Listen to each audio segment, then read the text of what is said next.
Good evening, guys. Hope all of you are doing well. So we will start our session today.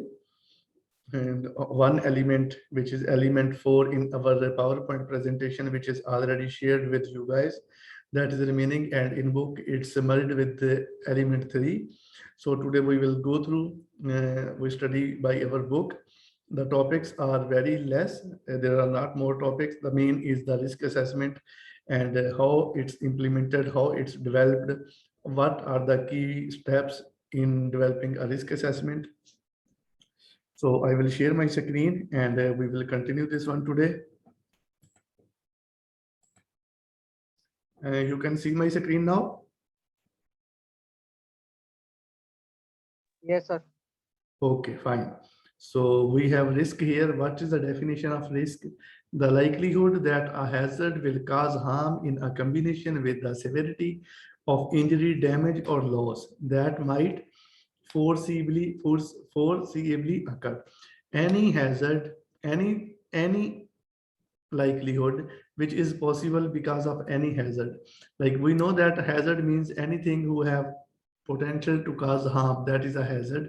So when an hazard occurs, when an event happened, suppose a material fall on the head of an employee, one person fall down. So when he fall down, what is the probability of getting injured, and how much is the likelihood that the hazard will happen, will occur? That is known as risk. So in risk assessment, we are assessing the risk and we are suggesting the control measures, like what control measures need to be adopted to avoid the uh, uh, health issues, to avoid the injuries, or to make the workplace safe. Okay, risk can be described qualitatively and quantitatively also. Other than the book material, I will go through the our verbal communication. I believe that will be more effective and more understanding for you guys. Risk assessment, and we have two concepts. One is qualitative, one is quantitative. By quantitative, we means that we cover each and every area, we cover each and every hazard, each and every activity and the consequences. That is quantitative. So what we are using the risk rating metrics to identify that which hazard have more severity and likelihood, like to give a quality or give a calculation of risk. Once we add the calculation of risk, it becomes a qualitative risk assessment. Qualitative means adding the risk identification and calculating the risk, how much risk involved. Like we are using mostly 5x5 matrix to calculate the risk, where one side we put the likelihood and the other side we put severity. So if the likelihood is 3 and the severity level is 5, so 5 multiplied by 3, it becomes 15. Then it means that the high risk activity. And if the likelihood is 3 and the severity is 1, so it becomes 3 multiplied by 1 is equal to 3, means it's low level risk. That is risk. So we have then risk profiling.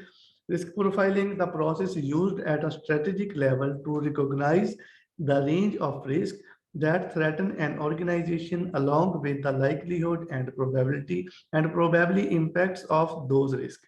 So the likelihood and the chances to happen of that hazard is known as risk profiling. When we calculate and when we measure that process known as risk profiling. So what is a risk assessment? The formal process of identifying preventive and protective measures by evaluating risk arising from a hazard, taking into account the adequacy of an existing control and deciding whether or not the risk is acceptable. So in risk assessment, we are assessing the risk by we are identifying the risk by taking in account or by keeping in view the activity and the hazards, and we are suggesting the control measures or the protective measures, and we are deciding that is this risk level, which is residual risk or the remaining risk is acceptable to perform a job or no.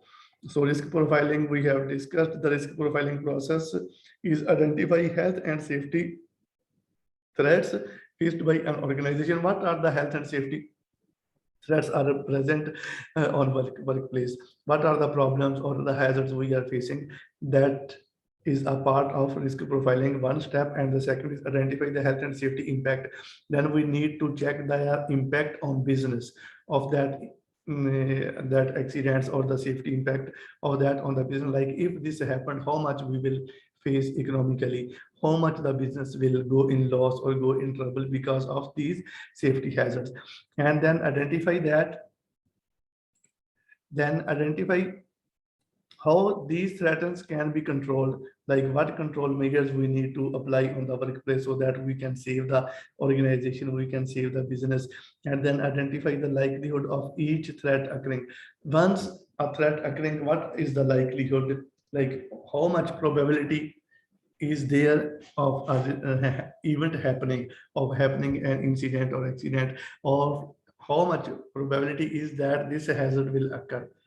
Once a hazard will occur, it will put some impact that is known as consequences. So has likelihood multiplied by consequences is equal to risk.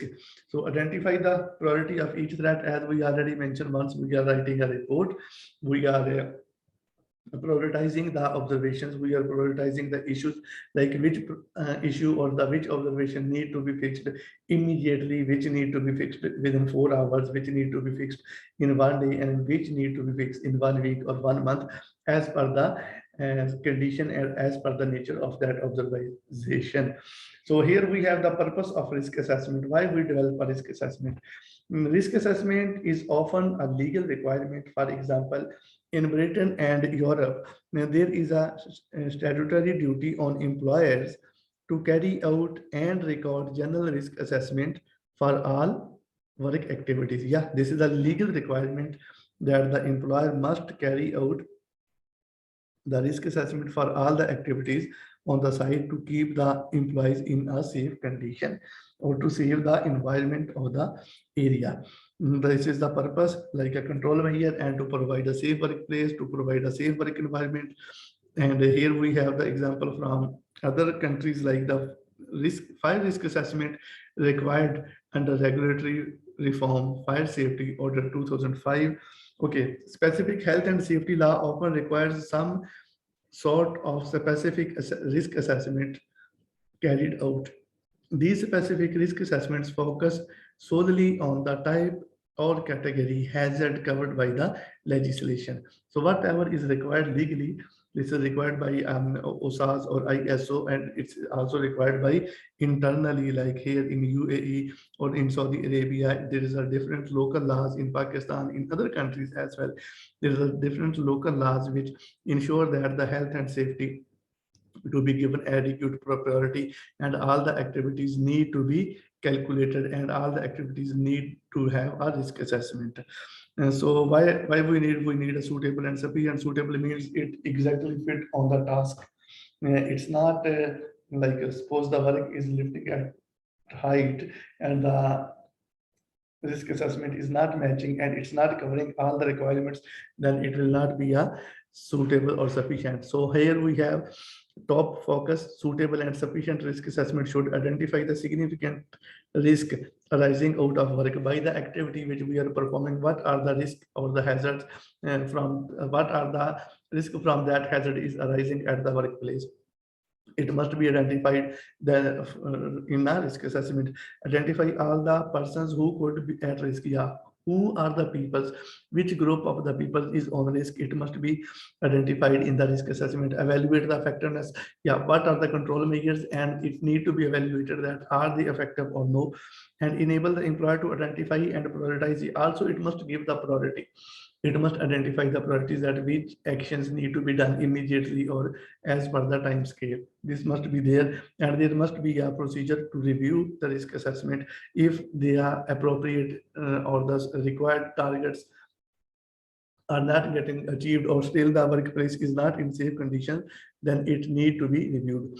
Be appropriate to the nature of the work and remain valid for a reasonable period of time.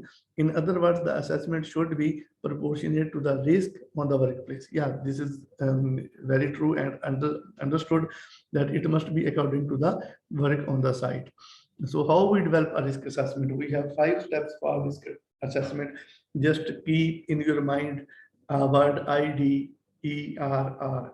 So what it means, I means identify the hazard. Step 1, identify all the hazards which are present on the workplace or which can arise in the workplace by during the performance of activity.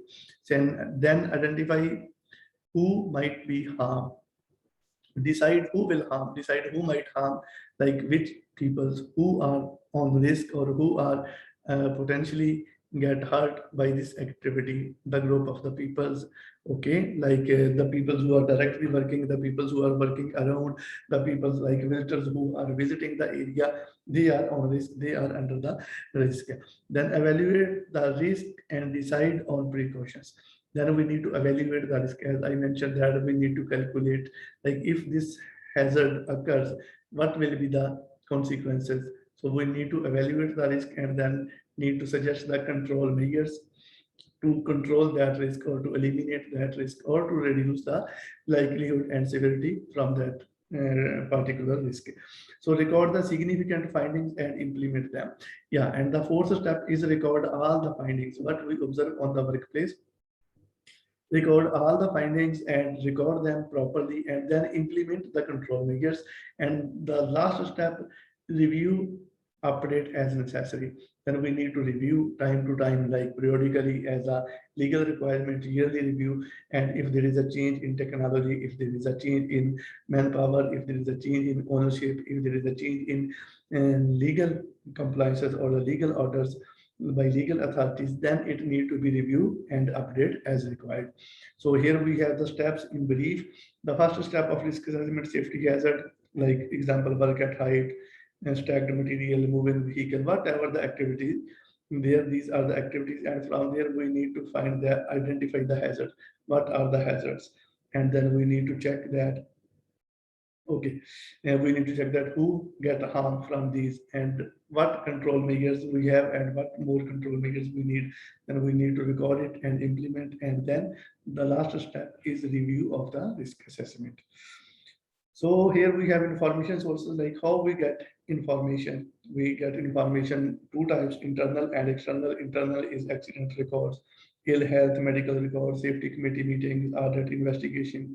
External information we are getting from national legislations, local authorities, legal authorities, approved code of practices, guides, like here in UAE, OSHA have his own 54 code of practices, which is, and they are covering all type of construction industry, health and safety issues, starting from personal protective equipment to each and everything, logistic, waste, work at height, confined space, hazardous material, first aid requirements, accommodations, everything is covered in OSHA. So these are the external type of external information, and the standards which is published by British standards like BSI. BSI is a third party organization, is a big organization in British, which have his own standard for health and safety, and they are the one who are inspecting and auditing the firms, organizations, and then giving them the quality certificates. Manufacturers information, the papers coming with the document, the MSD is coming with any material. This is that is a source of external information. Trade associations such as chemical industries associations, their publications, or other authorities or other third parties, their publishes their material which they publish, and like we are getting information from IOSH in their newsletter or in their emails once they are sending the articles or the safety shares. These all are the type of external information. These are the sources of external information. So hazard identification method, we need to identify the task, which task is being carried out, like the confined space work is going on, then we need to identify the hazards. The excavation work is going on, we need to identify the hazards. So this is in the task analysis, this is useful method for identifying hazards, since it allows hazards to be spotted before work starts rather than after the work has started. Okay, guys, how we can spot them before starting the work? Then we are using the method statement. The method statement, as I believed earlier, is a complete methodology of performing a job. like what are the steps included in performing the job, from starting from mobilization of manpower and equipment till till handing over the job. It's covering all the activities, all the materials, plant, equipment, etc., etc. Then when we read the method statement, then we come to know that what are the hazards arising from these materials, manpowers, equipments, or the environmental hazards. Then we can identify the risk. So here we have the top focus item. There is useful abbreviations for the task analysis.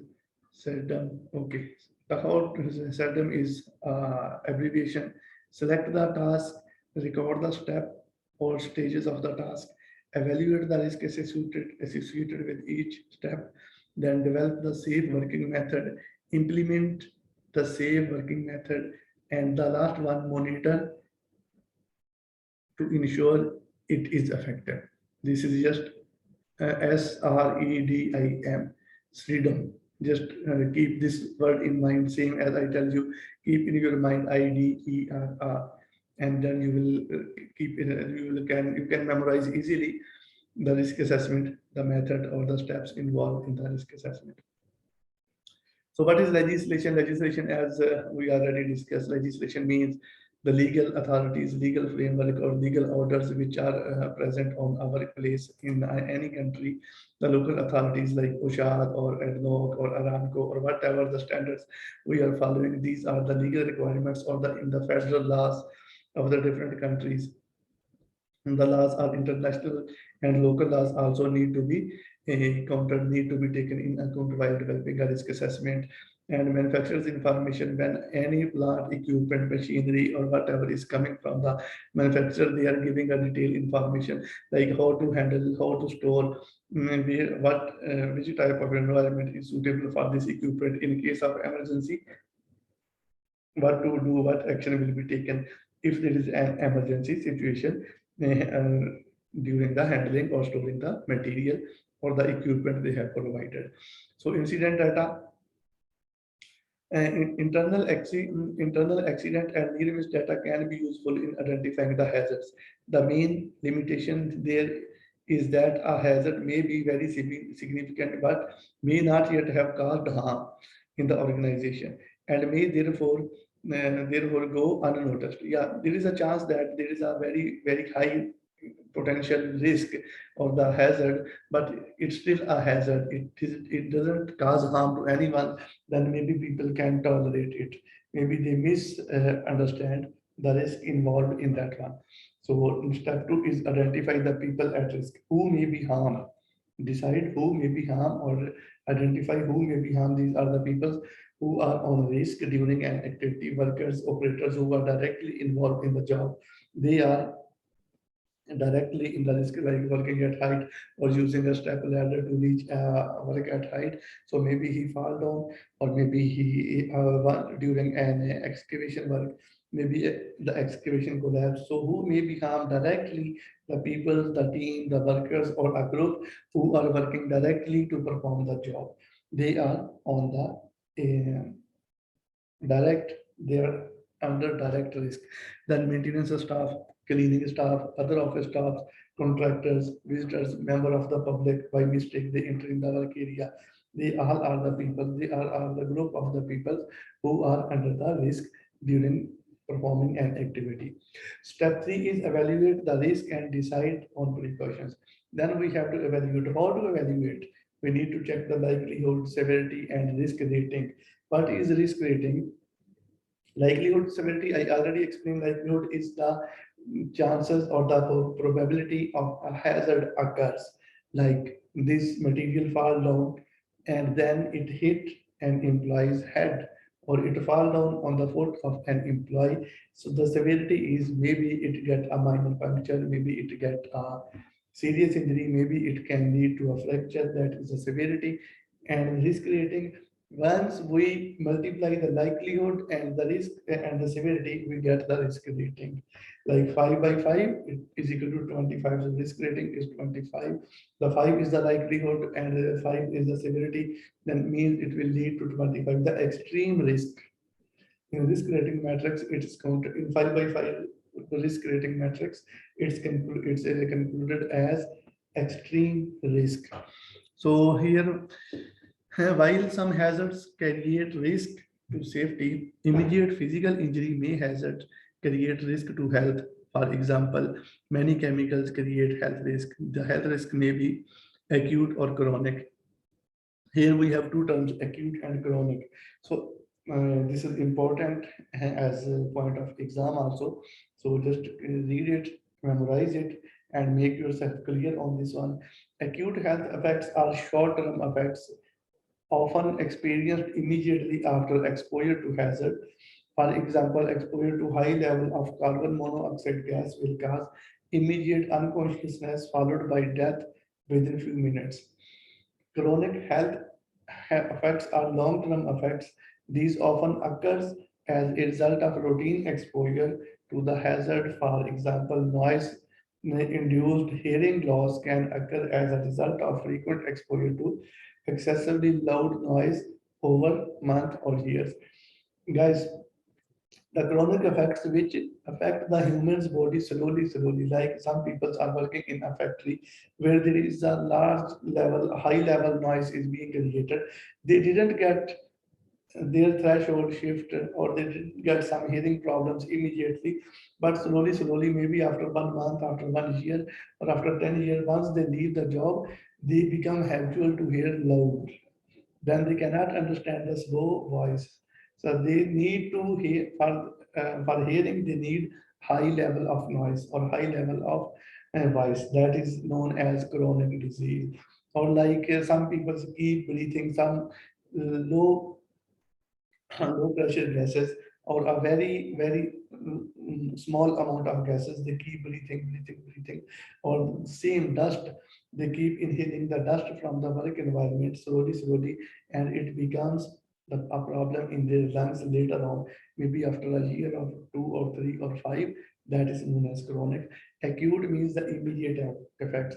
Some items or some hazards which have immediate effect, like here example is given of carbon monoxide gas, that is extremely hazardous and dangerous for humans. So someone just have inhaled the carbon monoxide, he will fall down immediately in unconscious and he can die on the spot. Yes, Nasser, please. Sir, I'm asking this question. Why is chronic long-term effect? Is mean 10 year also or 5 year also? Just is only gas. Is it's mean is not No, it's not. a long time. Bilal, I got your question. It's not only gas. It's about anything. Some people are working in the printing press. Okay, they are using ammonia. Some people are working in the painting factories. There is a use of ammonia gas. So ammonia is not much. Yani they are exposed to the risk, but not in a high quality or high quantity. There is a very minor effect of the gases on them. So slowly they keep inhaling and they don't feel that they are inhaling some gases. Actually, the hazardous gases are present at their workplace. So it is chronic effect. Like maybe after 2 years, it affect on his lungs, his breathing system. That is chronic. Maybe the man working the other country or the other side. So it's mean is affect the body. It's mean Yes, not yes, is same area. exactly. You are right. Maybe he leave the job. He finish his our job done over 15 years. After that, Yeah. he faced the problem. You know, Okay, sir. Thank you. yeah, your question is very important. It also have effect from our immune system, our body. If the body of the person is strong enough, he keep fighting, his immune system is better, and the strong he keep fighting against the health effects. So he keep himself safe. But later on, once he become also an elder person and the age is going on to more years, the immune system become bit slow, and then the attack of this disease showing these effects on the body. That is chronic. Okay, sir. Thank you. Welcome, no problem. So here we have risk alternative approach that commonly adopted to break risk down. To break down the risk into two component parts is defined Each separately risk is likelihood multiplied by severity. So here we can give an example of 5 by 5 risk rating matrix. Here likelihood 1, extremely unlikely. There is no chance of this happening. 2, unlikely, it will not happen. 3, maybe it can happen, it's a possible. 4 means yeah, there is a chances of happening. 5, very probable, means it's sure that this accident will, this hazard or this hazard will occur, like more chances, near to certain, near to confidence level. Okay, severity, very minor if it's 1, like nothing, it can be ignored, but it's very minor, okay. Then if it's 2, means it will take to a first aid injury. If 3, it can lead to a lost time injury, like a serious injury. Then 4 is a hospital treatment, need medical arrangements, medical health, maybe he get fracture like that. And 5 is disabling injury. Disabling injury, it may cause very serious health effect or fatality to the victim or to the persons in case it happens by 5 by 5. So we will explain it later on also. The same electrical cord trailing on the floor close to the rear wall of a rarely visited plant room might be rated as 1 by 4 is equal to 4. Here it's an example. I just highlight this for you guys. And this one example using the scoring system. Okay, we will use that if an electric cable, trailing cable is used in a room where no one is visiting. So how much is the chances that someone will get trapped by that cable and fall down? Here the chances, the likelihood is 1, and if he fall down, he will get injured. The injury level or the consequences is 4, the severity is 4. So the risk will be extremely unlikely. 1 multiplied by 4 is equal to 4. The risk will be 4. So note the both. Okay, here is the risk 1 by 5. 1, 2, 3, 4, 5, 1, 2, 3, 4, 5, and when we multiply with each other, it becomes a risk rating matrix. That is a qualitative part of risk assessment. Okay, here we have general hierarchy of control, like how we control the hazard. This also known as hierarchy of control. We also make an abbreviation for this ADIC PD, but here the wording is different. ये sir Yes, please. Sir ये kindly पीछे वाली slide कीजिएगा जरा जी क्यों नहीं, this one sir नहीं इससे नीचे वाली जो है सर यहाँ पे ये clarity of thinking consistency of approach और ये सर ये वो these are the things which we need to keep while we are developing a risk assessment. Actually, we already covered this one, but we use other words. So clarity of thinking. People tend to think more carefully about likelihood and severity of foreseeable injury when they are asked to use this type of scoring system, and so it gives more accurate result. This is about how we prioritize the hazards, how we prioritize the activities, and then consistency of approach. Different people can use the system and will get similar result. This shows the consistency. We are talking about the risk rating matrix, because if more people are using the same but they are getting the same result, means this is more accurate one. Okay, then prioritization. Since risk is now represented by a number, it's calculated, and the higher number, the greater the risk. Okay, how much the number is high, the risk is high. It is possible to easily separate out the various risks presented by several hazards at the workplace. Okay, hazards and risk, and rank them in order. So by using this one, see, if we have 1 cross 1, so the risk is only 1, which is ignorable, tolerable. Okay, 1 cross 5, here is 1 and 5, then we get 5. 5 is minor risk. There is a medium level risk, we can say. Okay, and then if it's 4 by 4, it will become 16. 6, 4, this 4 and this 4, it becomes 16. Okay, 16 is high risk. And if it's 5 by 5, it becomes 25. 25 is extreme risk. This is the prioritization. Because we get these things in the numbers, then we know that which item we need to eliminate, which risk we need to eliminate, and which new control measures we have to adopt to finish this 5 by 5 matrix. 5 by 5 risk, like 5 by 4 is also extreme, 20, 20, 25. This is not acceptable. In this case, we need to shut down the job. We need to adopt additional control measures to perform that job. Is this okay? Yes, sir. Okay. So here we have the hierarchy of control. Hierarchy of control, it also have the 5 steps. At the first, elimination. We need to eliminate the risk.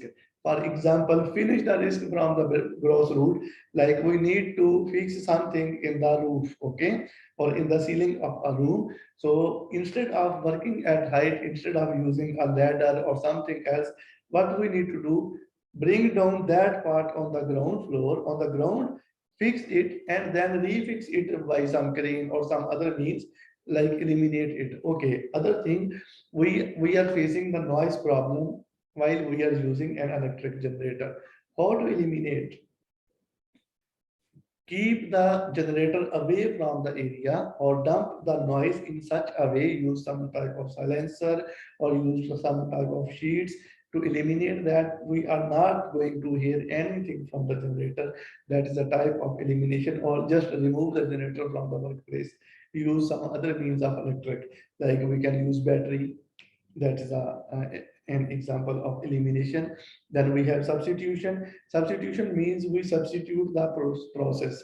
Suppose we are working in a workplace where we have dust from the cement or we have dust from the sand. So instead of using the powder shape of materials, if we start using the paste one, like powder have dust particles, it can blow up, it can raise up with the air or with other things, but the paste will not raise up with the air or with the environment conditions. So that is a type of substitution. And other example, when we are using the high voltage electric power tools, or like we can say 24 ampere, we can shift them to 12 ampere, like battery operated tools to avoid the electrical hazards. We are using a drill machine when the electric wire or the connection is we put with the direct electrical system that can cause electric shock. To give a substitute, what we can do, we can use a battery operated drill machine.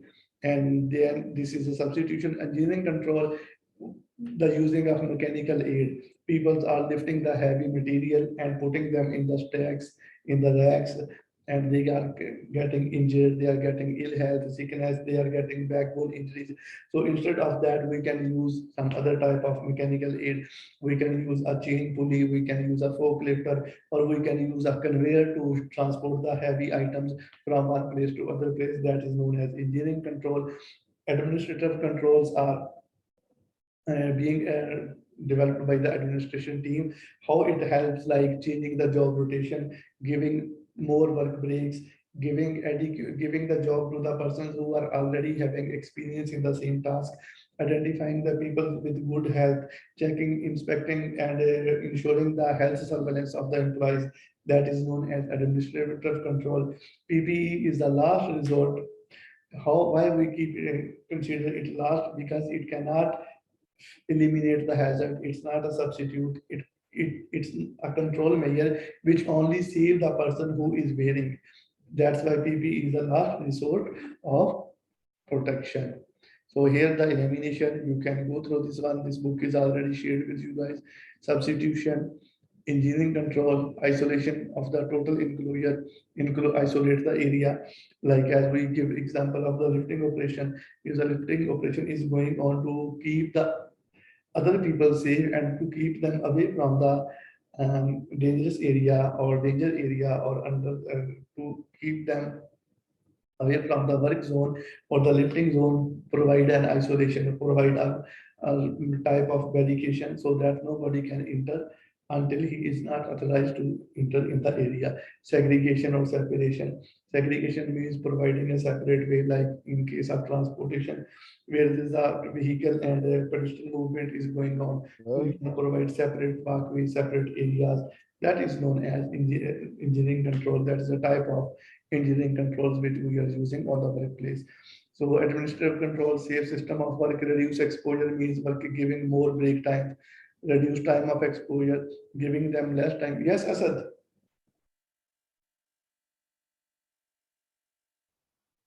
Sir ये isolation का पूछना था sir, isolation area कौन सा होता है? Restricted area होता है यहाँ पे, मतलब किसी को Yes, जाने की इजाजत नहीं होती है, बैरिकेड किया होता है एरिया वो? आइसोलेशन एरिया वो होता है जहाँ पे आप कोई टाइप ऑफ बैरिकेडिंग यूज करके, कुछ फेंस लगा के या कुछ भी करके, इवन डिमार्केशन या साइनेज लगा के लोगों की एंट्री को ब्लॉक कर देते हैं कि उस एरिया में कोई भी नहीं आ सकता। सपोज केमिकल स्टोर किए हुए हैं अपने वर्क प्लेस पे, तो आप उनको फेंस लगा के सेव कर सकते हैं। वहां पे कोई इस तरह की अरेंजमेंट कर सकते हैं कि कोई बंदा उस एरिया में नहीं जाए, तो वो लेस एक्सपोज होंगे उस रिस्क से। सही है जी नासिर? सर मैं आपसे ये पूछ रहा था, इसमें हम इस एरिया को बैरिकेड करके साइनेज लगा सकते हैं या सिर्फ और सिर्फ इसको प्रॉपर? नहीं, साइनेज लगाना होता है।